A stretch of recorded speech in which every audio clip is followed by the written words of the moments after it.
Bro Kabaddi League season 11. So இப்போ வந்து டீம்ஸில் starting 7 விட டீமுக்கு யாரா கேப்டனாக போடுவாங்க அப்படிங்கிற பிரச்சனை பெருசாக போயிட்டு இருக்கு. ஸோ அந்த மாதிரி இந்த வீடியோவில் 2 டீமுக்கு யாரை கேப்டனாக அப்பாயிண்ட் பண்ணலாம் அப்படிங்கிற விஷயத்தை தான் நாம் பார்க்க போகிறோம். ஒன்று பெங்களூரு புல்ஸ் யாரை கேப்டனாக அப்பாயிண்ட் பண்ண போகிறாங்க, பட்னா பைரட்ஸ் எந்த ஸ்டார் பிளேயருமே இல்லாமல் யாரை கேப்டனாக அப்பாயிண்ட் பண்ண வாய்ப்பு இருக்குது. ஸோ இந்த 2 விஷயத்தையும் தான் நாம் இந்த வீடியோவில் தெரிஞ்சுக்க போகிறோம். ஸோ இப்போ வாங்க வீடியோக்குள்ள போகலாம். சார் சார் ஒரு நிமிஷம் சார் சார் ஒரு நிமிஷம் சார் ஒரு நிமிஷம் சார் ஒரே ஒரு 1 நிமிட்டுங்க. Hello every friends, 1 minute please. So friends, வீடியோட கண்டென்ட் குள்ள போகிறதுக்கு முன்னாடி ஒரு சின்ன ரிக்வஸ்ட். இப்போ தான் நம்ம சூப்பர் தேங்க்ஸ் அப்படிங்கிற ஆப்ஷனை வந்து எனேபிள் பண்ணியிருக்கோம். இப்போ தான் 2 நாள் ஆகுது.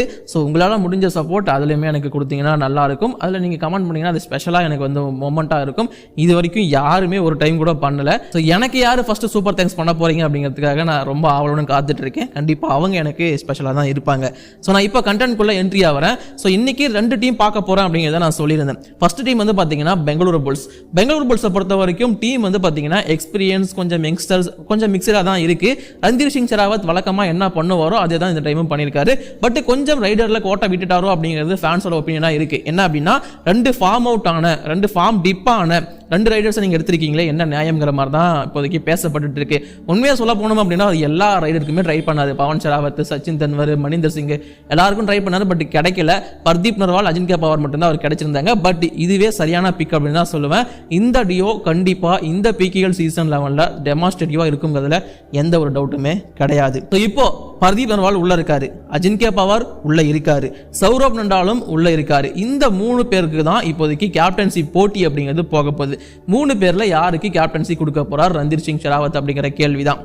ஏன் இதை நான் எடுத்து வைக்கிறேன் அப்படின்னா, ஆல்ரெடி ஒரு கேப்டன் இருக்காரு சௌரப் நண்டால்னு சொல்லிட்டு, அவரை ஓவர்டேக் பண்ணியா ப்ரோ நீங்க மற்ற 2 பேரை அப்பாயிண்ட் பண்ண போறாங்க அப்படின்னு கேட்டீங்கன்னா இது நடந்திருக்கு ஆல்ரெடி. யூபி தாஸ்ல நிதேஷ்குமார் தான் கேப்டனா இருந்தாரு. பட் அப்போ பர்தீப் நர்வாலை உள்ள எடுத்து பர்தீப் நர்வாலை கேப்டனா ப்ரொமோட் பண்ணாங்க. ஸோ இப்போ பெங்களூர் புல்ஸை பொறுத்த வரைக்கும் 3 ஆப்ஷன் தான், சௌரப் நண்டால், பர்தீப் நர்வால் அண்ட் அஜின்கே பவர். ஸோ இவங்க 3 பேரோட கேப்டன்சி ரெக்கார்டை நான் சொல்லிடுறேன். பெங்களூரு புல்ஸை பொறுத்த வரைக்கும் சௌரப் நண்டால் பெஸ்ட்டாக ஒரு கேப்டனாக நல்லாவே பண்ணியிருக்காரு, டீமை நல்லாவே கொண்டு போயிருக்காரு. பட் அந்த பிளே ஆஃப் கொஞ்சம் அப்ஸ் அண்ட் டவுன்ஸாக தான் இருந்திருக்கு, வெற்றிகளும் அப்படி தான் இருந்திருக்கு சௌரப் நண்டாலை பொறுத்த வரைக்கும்.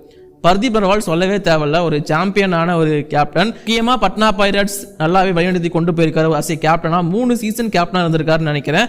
அது மட்டும் இல்லாமல் யூபி தாஸையுமே நல்லாவே வழிநடத்திருக்காரு ஒரு கேப்டனா அப்படின்னு தான் நான் சொல்லுவேன். ஸோ அது மட்டும் இல்லாமல் டொமஸ்டிக்லையுமே ஹரியானா டீமுக்குமே கேப்டன்சி அப்படிங்கிறத பண்ணியிருக்காரு. அப்படிங்கும் இங்கே compare to Ajinkya power, Saurabh Nandal கண்டிப்பாக பர்தீப் நர்வாலோட கை தான் வாங்கியிருக்கு. பட் ரீசன்ட் ஃபார்ம் அதுதான் இப்போதைக்கு கேள்விக்குறி. இதே மாதிரி நம்ம இந்த பக்கம் அஜின்கே பவர் கிட்ட வந்தோம் அப்படின்னா, அஜின்கே பவருக்கு டொமஸ்டிக்ல கேப்டன்சி ரெக்கார்டு இருக்கு. தமிழ் தலைவாசல ஒரு சில போட்டியில கேப்டன் ஆப்ஷன் ஆகும்போது அவர் கேப்டன்சி பண்ணியிருக்காரு. மற்றபடி வைஸ் கேப்டன் ஆப்பர்ச்சுனிட்டி மட்டும் தான் அவருக்கு கிடைச்சிருக்கு ப்ரோ கபடியை பொறுத்த வரைக்கும். பட் டொமஸ்டிக்ல நல்லா ஒரு கேப்டன்சி ரெக்கார்டு வச்சிருக்காரு. ஸோ அப்படி இருக்கிற சமயத்தில் மேபி அஜின்கே பவருக்கும் ஒரு வாய்ப்பு இருக்கோ அப்படிங்கிறது பல பேரோட ஒப்பீனியனா இருக்கு. ஸோ என்ன பொறுத்த வரைக்கும் இங்க அஜின்கே பவர் வந்து பாத்தீங்கன்னா தூக்கி தனியா வச்சிருங்க. அஜின்கே பவருக்கு கேப்டன்சி போவாதுங்கிறது தான் என்னோட உறுதியான ஒரு விஷயம். ஏன்னா அவருக்கு அவ்வளவா கேப்டன்சி ரெக்கார்டோ இல்ல கேப்டன்சி எக்ஸ்பீரியன்ஸோ கிடையாது. ஸோ அஜின்கே பவர் ஒதுக்கிடுவோம். சௌரப் நண்டாலா, பர்தீப் நர்வாலா, இப்போதைக்கு இருக்கிற ஒரே கொஸ்டின் இவங்க 2 பேர்ல யாருங்கிறது மட்டும் தான். ஸோ என்னோட ஆப்ஷன் வந்து பார்த்தீங்கன்னா என்ன கேட்டீங்க அப்படின்னா, நான் டிஃபெண்டரான சௌரப் நண்டாலுக்கு தான் போவேன். ஆல்ரெடி பெங்களூர் புல்ஸை பற்றி நல்லாவே தெரிஞ்ச ஒரு பிளேயர், அவருக்கு கேப்டன்சி கொடுத்தா தான் நல்லா இருக்குங்கிறது என்னோட ஒப்பீனியன். இது என்னோட ஒப்பீனியன் மட்டும்தான். மேபி இங்கே ரந்தீர் சிங் ஷெராவத் வந்து பார்த்தீங்கன்னா பர்தீப் நர்வாலுக்கும் போகலாம், இல்லை அவரோட செல்ல குழந்தையான சௌரப் நண்டாலுக்கும் போகலாம். ஏன்னா சௌரப் நண்டால அவருக்கு அவ்வளோ பிடிக்கும், ஏன்னா அவர் ஸ்கவுட் பண்ணி எடுத்த ஒரு பிளேயர் அப்படிங்கிறதுனால. ஸோ இங்கே வந்து இந்த முடிவு எடுக்க போகிறது ரந்தீர் சிங் ஷெராவத் மட்டும் தான். எனக்கு என்னமோ சௌரப் நண்டால் தான் போவார்னு தோணுது. சௌரப் நண்டால் போகிறது தான் கரெக்ட்னு தோணுது. பர்தீப் நர்வாலுக்கு அந்த கேப்டன்சி ப்ரெஷர் தேவையில்லை, அவர் பிளேயராக பிளே பண்ண மட்டுமே போதுங்கிறது அவரோட ஒப்பீனியனா இருக்குமோ அப்படிங்கிறது எனக்கு இப்போ தோணுது. ஸோ அதான் நடக்கும்னு நான் நம்புறேன். ஸோ வெயிட் பண்ணி பார்ப்போம். ஸோ அந்த டீம்லயாச்சு பெங்களூர் புல்ஸ்லயாச்சு 3 பேர் இல்ல 2 பேர் இவங்கள ஒருத்தர் தான் கேப்டன் ஆவாங்க அப்படின்னு சொல்லி முடிவு பண்ணி அதை வச்சு நம்ம பேசிட்டு இருந்தோம். பட் பட்னா பைரட்ஸ் எடுத்துக்கிட்டோம் அப்படின்னா இங்க யாரு போடுறது, இவரா இவரா போடுறதுக்கு யாருமே இல்லையே கேப்டனா அப்படிங்கிற அளவுக்கு நிறைய டிஸ்கஷன்ஸ் அப்படிங்கிறது போயிட்டு தான் இருக்கு. ஸோ இப்போ வரைக்கும் இந்த டீமில் வந்து பார்த்தீங்கன்னா இவர் கேப்டன் ஆகலாம்னு சொல்லிட்டு நிறைய பேர் ஒவ்வொரு பிளேயரை சொல்லிட்டு இருக்காங்க. எக்ஸாம்பிளுக்கு சொல்லணும் அப்படின்னா இங்கே வந்து 2 கார்னரும் வந்து இந்த கேப்டன்சி போட்டியில் இருக்காங்க. ஒன்று சுபம் சிண்டே, இன்னொன்று அன்கிட் ஜெக்லான். இது இல்லாமல் ஜான் குன்லியோட பேருமே இங்கே அடிப்படுது. இவர் ஏன் நம்ம கேப்டன் ஆகக்கூடாதுன்னு சொல்லிட்டு, ஏன் ஒரு சிலர் வந்து சுதாகரையே கேப்டன் ஆக்கலாமே அப்படிங்கிற மாதிரியுமே சொல்லிட்டு இருக்காங்க. நானுமே சொல்லியிருந்தேன் சுதாகரை கூட கேப்டன் ஆக்குவாங்க, அதில் சர்ப்ரைஸ் ஆகலாம் எதுவுமே கிடையாதுங்கிறத சொல்லியிருந்தேன். பட் சுதாகரை கேப்டன்சி ஆக்குறதுல இருக்கிற ஒரே இஷ்யூ என்ன அப்படின்னு பார்த்தீங்கன்னா, 2-3 இஷ்யூ இருக்கு. ஒன்று வந்து பார்த்தீங்கன்னா ஒரு யங்ஸ்டர், அது ஒரு இஷ்யூ இருக்கு.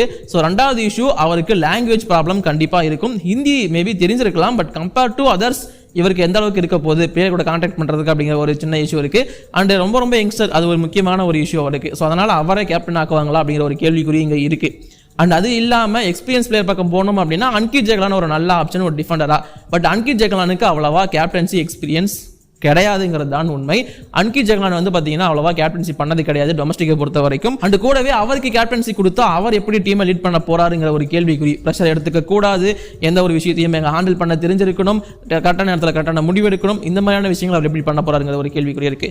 ஸோ அப்போ இந்த ரெண்டு பேர், அதாவது சுதாகர் எம்மையும் எடுத்து வச்சிருங்க, அன்கிட் ஜெகலானையும் எடுத்து வச்சிருங்க. சொல்ல முடியாதுங்க, அன்கிட் ஜெகலானுக்கு கொடுத்தாலும் கொடுப்பாங்க, பட் தெரியல. என்னை பொறுத்த வரைக்கும் ரெண்டு பேரும் தேவையில்லை. ஸோ அவங்களுக்கு கேப்டன்சி வேண்டாம் அப்படிங்கிறதா என்னோட ஒப்பீனியன். இங்கே ஜான் குன்லியா இல்லை சுபம் சிண்டேவா அப்படிங்கிற ஒரு கேள்விக்குறி தான் இப்போதைக்கு இருக்கு. ஸோ ஜான் குன்லியை பொறுத்த வரைக்கும் இங்கே இருக்கிற பிரச்சனை என்னன்னா, ஜான் குன்லி வந்து பார்த்தீங்கன்னா ஒரு ஓவர்சீஸ் பிளேயர். அண்டு கூடவே ரொம்ப நாள் கழிச்சு, ரொம்ப வருடங்கள் கழிச்சு ப்ரோ கபடியில் வந்து கம்பேக் கொடுத்துருக்காரு. ஸோ அப்படி இருக்கிறப்போ ஜான் குன்லிக்கு வந்து தொடர்ந்து ஸ்டார்டிங் செவனில் ப்ளே பண்ணுறதுக்கான வாய்ப்பு ஃபர்ஸ்ட் கிடைக்குமா அப்படிங்கிற ஒரு கேள்விக்குறி இருக்கு. ஸோ அப்படி கிடைச்சது அப்படின்னா அவர் கேப்டனாக இருக்கலாம். இது இல்லாமல் இங்கே வந்து அவரோட பிளேஸுக்கு ஒரு பெரிய ஆபத்துமே இருக்குது. அவர் ஃபார்மில் இருக்காரானுமே தெரில, எப்படி ஆட போகிறாருன்னு தெரில. அண்டு ஓவர்சீஸ் பிளேயரும் கூட அவ்வளோ சீக்கிரம் ஓவர்சீஸ் பிளேயருக்கு கேப்டன்சி கொடுத்துட மாட்டாங்கிற ஒரு கேள்விக்குறியுமே இங்கே ப்ரோ கபடியை பொறுத்த வரைக்கும் இருந்துட்டு இருக்கு. அதனால் அவருமே கொஞ்சம் கேள்விக்குறியில் தான் இருக்கார். ஸோ இங்கே இருக்கிற ஆப்ஷன் சுபம் சிண்டே மட்டும்தான். சுபம் சிண்டேக்கு டொமஸ்டிக்கில் புனே டீமை லீட் பண்ண ஒரு எக்ஸ்பீரியன்ஸ் இருக்குது. டொமஸ்டிக்கில் நல்லா பண்ணியிருக்காரு. ப்ரோ கபடியிலையுமே ஒரு சில டைம்ஸ் டீம்ஸை லீட் பண்ண எக்ஸ்பீரியன்ஸ் அவர்கிட்ட இருந்திருக்கு. ஸோ சுபம் சிண்டே ஒரு நல்ல ஆப்ஷன் என்னை பொறுத்த வரைக்கும் கேப்டன்சிக்கு. சுபம் சிண்டே தான் இங்கே வந்து என்னை பொறுத்த வரைக்கும் எக்ஸ்பீரியன்ஸான பிளேயரும் கூட. ஸோ அதனால் சுபம் சிண்டேக்கு போவாங்கோ அப்படிங்கிற மாதிரி எனக்கு தோணுது. இது இல்லாமல் நிறைய பேர் வந்து மீட்டு சர்மா போகவும் வாய்ப்பு இருக்குது ப்ரோ அப்படிங்கிற மாதிரி சொல்கிறாங்க. ஜான் குன்லிக்கு நான் என்ன சொன்னோன்னா அதுதான் மீட்டு சர்மாவுக்கும். மீட்டு சர்மா வந்து பார்த்தீங்கன்னா கண்டினியூஸாக ஸ்டார்டிங் செவனில் இருக்க போகிறாரா அப்படிங்கிறது ஒரு பெரிய கேள்விக்குறியான விஷயம் தான். ஸோ அதனால் நான் அந்த பக்கமும் பெருசாக போயிட மாட்டேன். ஸோ இதற்கான முடிவு நான் உங்ககிட்டயே கொடுக்குறேன். 5 பிளேயர்ஸை பற்றி நான் பேசிட்டேன். ஸோ அந்த 5 பேரில் யாரா இருக்கலாம்ங்கிறத சொல்லுங்கள், இல்லை அந்த 5 பேர் இல்லாமல் வேறு யாருக்கு கொடுக்கலாங்கிறதையும் நீங்கள் சொல்லுங்கள். ஒன்று அன்கிட் ஜெகலான், அவரை பற்றி நான் சொல்லிட்டேன். அது இல்லாமல் ஜான் குன்லி அவரை பற்றியும் சொல்லிட்டேன், மீட்டு சர்மாவை பற்றியும் சொல்லிட்டேன், சுபம் சிண்டே, சுதாகர். இந்த 5 பேரில் யாரை கேப்டனாக அப்பாயிண்ட் பண்ணலாம் அப்படிங்கிற உங்களோட ஒப்பீனியனை கீழே கமெண்ட்ல சொல்லுங்க. நம்மளோட ப்ரெடிக்ஷன் கரெக்டாக இருக்கா இல்லையா அப்படிங்கிறது அவங்க கேப்டன் அனௌன்ஸ் பண்ணதுக்கு அப்புறமா பார்த்து தெரிஞ்சுப்போம். இங்கே ஏன் ஒன்றுக்கு மேற்பட்ட கேப்டன் அப்பாயிண்ட் பண்ணக்கூடாதுங்கிற மாதிரியும் பல பேர் யோசிக்கலாம். ஸோ அப்படி யோசிச்சிங்கன்னா அதுவும் யாராக இருக்கலாங்கிறதையும் கீழே கமெண்ட்ல மறக்காம போட்டுருங்க.